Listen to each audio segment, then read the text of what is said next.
জন বার্লাকে নেতা বানিয়েছে ভারতীয় জনতা পার্টি। তার আগে একটা কাউন্সিলর ছিল না।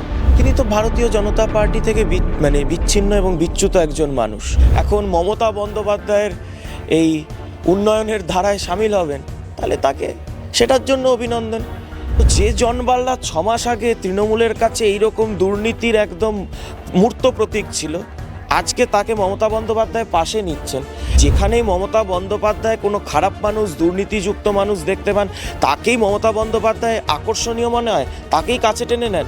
সন্দেশখালিতে শাহজাহান নারীদের সাথে ওই আচরণ করার পরও যখন মুখ্যমন্ত্রী তার হয়ে স্বয়ং বিধানসভায় দাঁড়িয়ে সার্টিফিকেট দেন, তখন সেই দলের থেকে আপনি কি আশা করছেন? তৃণমূল কংগ্রেস বোঝে কেবলমাত্র লুট, বোঝে কেবলমাত্র ভোট সর্বস্বতা। যদি কেউ ভোট এনে দিতে পারে, আর যদি কেউ দুর্নীতির টাকা এনে দিতে পারে তৃণমূল কংগ্রেসের কাছে, তাহলে তৃণমূল কংগ্রেসের কাছে সে হচ্ছে রত্ন।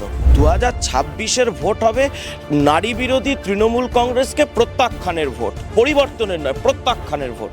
এই যে তৃণমূল কংগ্রেস থেকে এই যে বলছেন বহিষ্কার করা হচ্ছে, এই করা হচ্ছে, কিছুই নয়। ওই ভাইপো তৃণমূল করে, ভাইপো তৃণমূলকে টাকা দেয় বলে পিসি তৃণমূল গোসা করেছে, পিসি তৃণমূল ছেটে দিয়েছে। মমতা বন্দ্যোপাধ্যায় উত্তরবঙ্গ সফরে গেলেন এবং সেখান থেকেই 2026-এ বিধানসভা নির্বাচনের যে ভোটের ঘণ্টা, সেই ঘণ্টা কিন্তু বেজে গেছে। এবং সেই মঞ্চে আমরা দেখলাম বিজেপির অতি খাস একজন পাত্র, যিনি নেতা ছিলেন, তিনি জন বার্লা, তিনি মমতা বন্দ্যোপাধ্যায়ের সাথে বৈঠক করেছেন এবং তিনি এও জানিয়েছেন যদি দিদি তাকে যদি কোনোদিনও সুযোগ দেন, তাহলে দিদির সাথে তিনি কাজও করতে চান। কোথাও কি উত্তরবঙ্গতে ইতিমধ্যে বিজেপির ভাঙন ধরতে শুরু হয়েছে? এই মুহূর্তে আমাদের সাথে রয়েছেন অঙ্কন দত্ত। দাদা, বাংলা হান্টে তোমায় স্বাগত জানাচ্ছি। যে প্রসঙ্গের দিকে প্রথমে আসছি, সত্যি কি তাহলে উত্তরবঙ্গে বিজেপির ভাঙন ধরতে শুরু হয়ে গেল?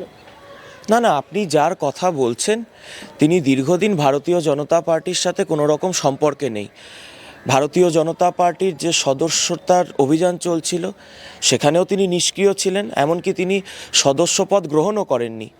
সুতরাং তিনি তো ভারতীয় জনতা পার্টি থেকে বিচ্ছিন্ন এবং বিচ্যুত একজন মানুষ এবং অপ্রাসঙ্গিক। কারণ দলবিরোধী অনেক কিছু কাজ করতে চেয়েছেন, করেওছেন, নির্বাচনে দলের বিরুদ্ধেও গেছেন, কিন্তু তবুও তাকে তো ভারতীয় জনতা পার্টি একদম রাস্তার নেতা থেকে দেশের সংসদে পাঠিয়ে মন্ত্রিসভায় পাঠিয়েছিল।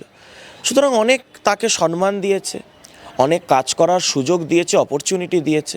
এবার তার যদি মনে হয় যে তিনি এখন মমতা বন্দ্যোপাধ্যায়ের এই উন্নয়নের ধারায় সামিল হবেন, তাহলে তাকে সেটার জন্য অভিনন্দন।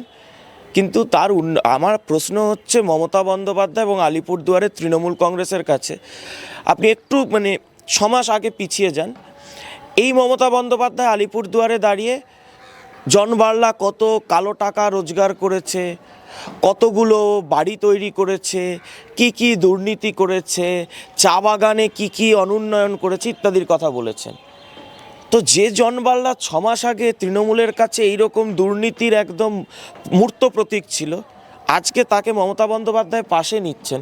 তার মানে কি যেখানেই মমতা বন্দ্যোপাধ্যায় কোনো খারাপ মানুষ, দুর্নীতিযুক্ত মানুষ দেখতে পান, তাকেই মমতা বন্দ্যোপাধ্যায় আকর্ষণীয় মনে হয়, তাকেই কাছে টেনে নেন? এটাই প্রশ্ন রইল। যদি বিধানসভা নির্বাচনের আগে জন বার্লা তিনি পদ্মফুল ছেড়ে জোড়া ফুলের আসনে প্রার্থী হিসেবে দাঁড়ান, তাহলে সেক্ষেত্রে বিজেপির কতটা চাপ হতে পারে উত্তরবঙ্গে?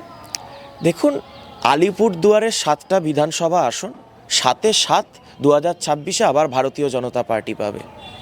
জন বার্লা অপ্রাসঙ্গিক, আমি তো আবারও বললাম।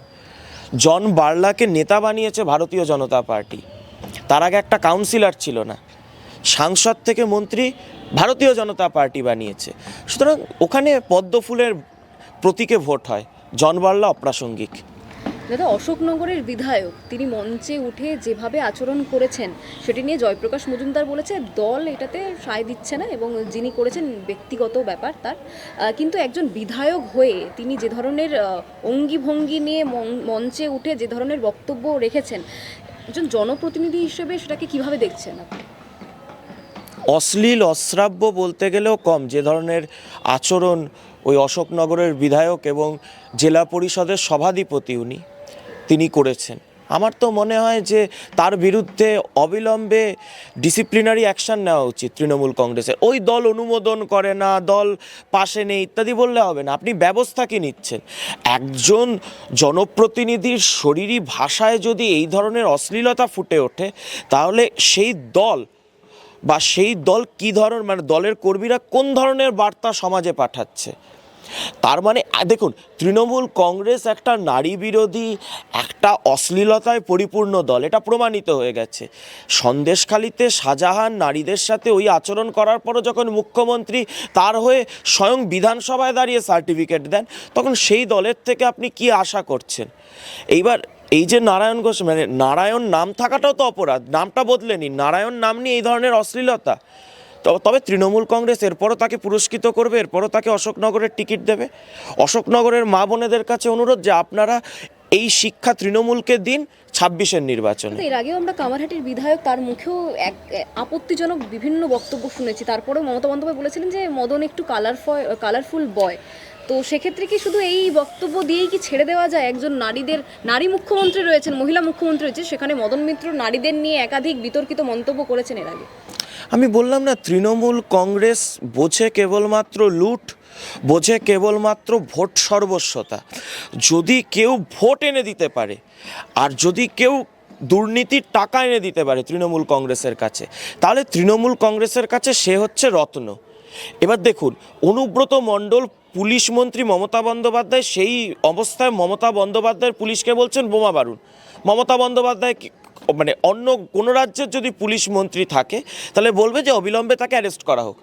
আপনি যদি বলি পুলিশকে বোমা মারুন, গুলি মারুন, আমাকে আপনার বিরুদ্ধে এফআইআর হয়ে যাবে। কিন্তু অনুব্রতকে তখন সার্টিফিকেট দিয়েছিল মমতা বন্দ্যোপাধ্যায় যে ওর মাথায় একটু অক্সিজেন কম যায়। এইবার এই যে মদন মিত্র, কালারফুল মদন মিত্র, যে ধরনের ভাষা, যে ধরনের শরীরী ভাষা, বা যে ধরনের মানে অশ্লীলতা মদন মিত্রর বিভিন্ন আচার আচরণ স্বভাব চরিত্রে ধরা পড়ে, তারপরেও মদন মিত্রকে কালারফুল বয়, মদন মিত্র তুমি এই অমুক পাঞ্জাবি পরো, এই পরো। অর্থাৎ মদন মিত্র ভোটটা জিততে পারে। মদন মিত্রর কামারহাটি থেকে, এই যে দেখতে পাচ্ছেন না, জলাভূমি বুঝিয়ে বুঝিয়ে কীভাবে প্রমোটারি সিন্ডিকেট চলছে, বাড়ি কামারহাটিতে বাড়ি হেলে পড়ছে। এবার এই যে সিন্ডিকেটটা প্রাণবন্ত রয়েছে, কাটমানিটা প্রাণবন্ত রয়েছে, প্রমোটারিটা প্রাণবন্ত রয়েছে। এর তো মধুভাণ্ডের ভাগ 25-75, মানে হিসাবটা মেনে তো কালীঘাটে যায়। সুতরাং মমতা বন্দ্যোপাধ্যায় সেই দুর্নীতির টাকায়, দুর্নীতির অর্থে তার দল হৃষ্টপুষ্ট হচ্ছে। মমতা বন্দ্যোপাধ্যায়ের কাছে তাই 7 খুন মাফ। আমি তো এই কথাটাই বলছি, 2026-এর ভোট হবে নারী বিরোধী তৃণমূল কংগ্রেসকে প্রত্যাখ্যানের ভোট, পরিবর্তনের নয়, প্রত্যাখ্যানের ভোট। দাদা, গতকাল দেখলাম ভাগ্যের দোষ না হলে কেউ কুণাল ঘোষ হয় না। ঘনিষ্ঠদেরকে বাদ দেওয়া হলো, তারা একেবারে জনসম্মুখে সোশ্যাল মিডিয়াতে এসে বলছেন আমরা অভিষেক বন্দ্যোপাধ্যায়ের ঘনিষ্ঠ, সে কারণেই আমাদের বাদ দেওয়া হলো। আমরা আগেই দেখেছি যে কুণাল ঘোষ তিনি অভিষেক বন্দ্যোপাধ্যায়ের অতি ঘনিষ্ঠ, কিন্তু বেশ কয়েক সপ্তাহ ধরে তিনি একটু অভিষেক বন্দ্যোপাধ্যায়ের বিপক্ষে গিয়ে কথা বলার চেষ্টা করছেন। কোথাও কি নিজের মুখপাত্রের পদ বাঁচানোর চেষ্টা করছেন উনি, যে পাছে অভিষেক ঘনিষ্ঠ হওয়ার জন্য যদি বাদ দেওয়া হয় তাকে? দেখুন, এই মানে শিক্ষক সেল, মানে যে সরকার বা যে দল শিক্ষা বিক্রির সরকার, শিক্ষা বিক্রির দল, তার আবার শিক্ষক সেল। ওই দেখুন কে চাকরি চুরি করেছে, স্কুলের থেকে কী সব চুরি করেছে, তার মানে চুরির মালের ভাগ কোথায় পাঠিয়েছে, কালীঘাটে পাঠিয়েছে না ক্যামাক স্ট্রিটে পাঠিয়েছে, পিসির কাছে পাঠিয়েছে না ভাইপোর কাছে পাঠিয়েছে, এই নিয়ে দ্বন্দ্ব, গঠনমূলক দ্বন্দ্ব নেই। ধরুন, প্রত্যেকটা দলের মধ্যে মতপার্থক্য, মতবিরোধ থাকতে পারে, কিন্তু তৃণমূল কংগ্রেসের দ্বন্দ্ব দেখবেন পুরোপুরি মালের ভাগ নিয়ে দ্বন্দ্ব। অর্থাৎ দুর্নীতির টাকা আসছে, কত টাকা পিসি খাবে, কত টাকা ভাইপো খাবে, কত টাকা কাজল শেখ খাবে, কত টাকা অনুব্রত খাবে, কত টাকা ভাদু খাবে, কত টাকা আনারুল খাবে, এই নিয়ে দ্বন্দ্ব, এই নিয়ে মারামারি। এই ভাগাভাগির লড়াইয়ে বাবলা সরকারের মতো তৃণমূল কর্মীদের খুন হয়ে যেতে হয়। সুতরাং এই জায়গায় দাঁড়িয়ে তো এই যে তৃণমূল কংগ্রেস থেকে এই যে বলছেন বহিষ্কার করা হচ্ছে, এই করা হচ্ছে, কিছুই নয়। ওই ভাইপো তৃণমূল করে, ভাইপো তৃণমূলকে টাকা দেয় বলে পিসি তৃণমূল গোসা করেছে, পিসি তৃণমূল ছেটে দিয়েছে। আর কুণাল ঘোষ, আমি আবারও বলছি, কুণাল ভাগ্যের দোষ না হলে কেউ কুণাল ঘোষ হয় না। একটা সময় হচ্ছে আমি অভিষেক ব্যানার্জির একদম মানে অভিষেক ব্যানার্জিকে সেনাপতি বলতে বলতে দেখলেন যে না, লোকসভা জুটলো, জর্জ সরকারের ছেড়ে দেওয়া রাজ্যসভাটাও জুটলো না। এইবার বলির পাঠা হতে অন্তত যদি বিধানসভায় কোনো একটা জায়গায় টিকিট পাওয়া যায়, কারণ যেখানে কুণাল ঘোষ দাঁড়াবে সেখানে তো আর বিজেপিকে প্রচার করতে হবে না। সেই মানে কুণাল ঘোষের প্রার্থী তালিকায় নাম মানেই সেই দিন বিজেপির 1+ সিট হয়ে গেল। এইবার এমতাবস্থায় দাঁড়িয়ে মমতা বন্দ্যোপাধ্যায় ওকে টিকিট দিতে চায় না।